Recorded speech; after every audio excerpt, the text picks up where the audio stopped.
화제의 뉴스를 골라 과학 기자의 시선으로 분석하는 과학 본색 시간입니다. 네, 최소라 기자와 함께하겠습니다. 안녕하세요. 어서 오세요. 네, 오늘은 어떤 이야기를 나눠볼까요?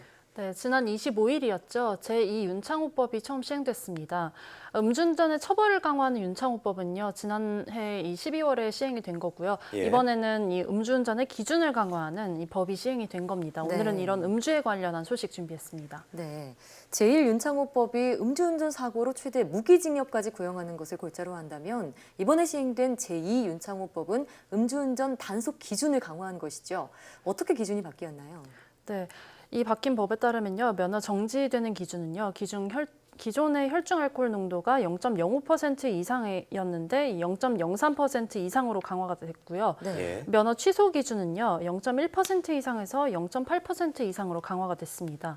음주운전 처벌 상한도 징역 3년과 벌금 1,000만 원에서 징역 5년, 벌금 2천만 원으로 올랐고요. 네. 또 음주 단속 적발 면허 취소 기준도 종전 3회에서 2회로 강화됐습니다. 네. 음주운전을 하다가 사망사고를 낸 경우 운전 결격 기간을 5년으로 두는 내용도 새로 추가가 됐습니다. 예. 네, 단속 기준이나 처벌이 확실히 강화가 됐는데, 자, 예전에 뭐 0.03%면 0.03에서 0.5면은 네. 그냥 그 훈방 조치. 그렇죠. 예, 그런데 이제 올라갔다는 얘기죠. 이제 정지에서 정리를 다시 해볼게요. 0.03 이상이면 이제 면허 정지로 네. 강화가 된 건데, 사실 근데 이 수치만 들으면 이해하지 못하시는 분들이 있을 것 같은데 0.03%가 어느 정도인가요? 네, 사람마다 조금씩 다를 수는 있지만요. 네. 대개 0.03%는 성인 남성이 소주 한 잔을 마시고 1시간 후에 측정했을 때 나올 만한 수치라고 합니다. 네, 그러니까 소주 한 잔만 마셔도 이제 단속 대상이 된다는 건데 사실 소주 한 잔 정도는 그냥 겉으로 보기에 뭐 사람마다 다르겠지만 술을 마셨나 싶을 정도일 수도 있거든요. 예. 그런데 이게 운전에는 어떤 영향을 주나요? 네, 최근에 영국 신경과학자들의 연구 결과를 보면요. 아주 적은 양의 술을 먹어도 행동에 변화가 생기는 것으로 나타났습니다. 특히 자유의지, 즉 자기 행동의 주체가 자신이라고 느끼는 경향이 떨어진다고 하는데요. 이 연구팀은 평균 21살의 건강한 남녀 60여 명을 이 세 집단으로 나눠서요. 한 집단은 알코올이 안 들어간 음료를 섭취하도록 했고요. 다른 한 집단은 이 체중 1kg당 0.4g에 해당하는 알코올, 그러니까 60kg의 사람을 기준으로 24g을 섭취하도록 했고요. 나머지 한 그룹은 체중 1kg당 0.6g에 해당하는 알코올, 그러니까 60kg의 사람을 기준으로 35g의 알코올을 마시도록 했습니다. 네. 예. 소주로 치면은 이 모든 게 한 4-5잔에 해당을 하는데요. 이 예. 정도로 이 적은 양의 알코올에 관련한 실험은 거의 처음입니다. 네, 소주 4-5잔이면 적은 양은 아닌 것 같은데 이 정도로 적은 양으로 한 실험은 처음이라고요. 네, 그렇습니다.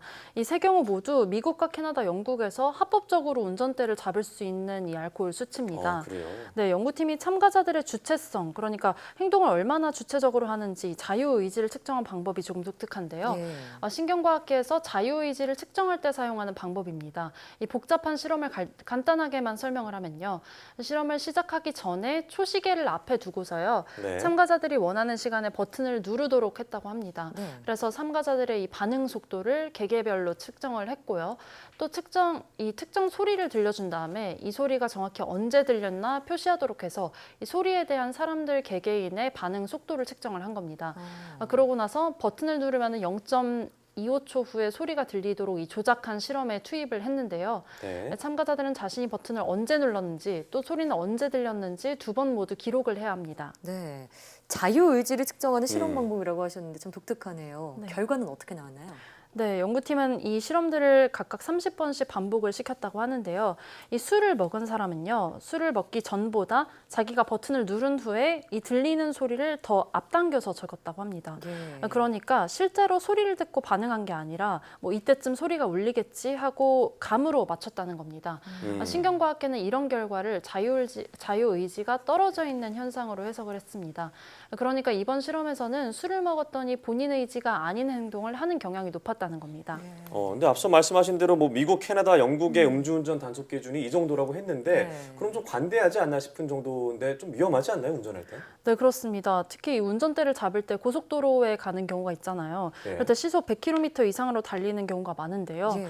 1초에 30-40m 이상을 나아가는 거거든요. 음. 그래서 반응 속도가 0.1초만 느려지더라도 사고를 낼 가능성이 충분히 있습니다. 예. 연구팀은 이런 소량의 알코올만으로도 감각신경이 크게 둔화될 수 있다고 말을 했고요.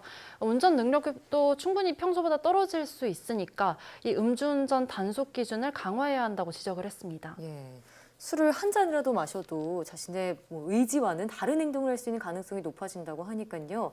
지금이라도 이렇게 음주운전 단속 기준이 강화된 것이 좀 다행인데요. 그런데 기사를 찾아보니까요. 이 30시간 전에 마신 술도 이번에 바뀐 기준으로 좀 적용돼서 처벌되는 분들이 꽤 많았다고 하더라고요. 30시간이요. 예, 그러니까 과음을 했다면 며칠간은 운전대를 잡지 않는 습관 들이는 게 좋겠다는 생각도 예. 듭니다.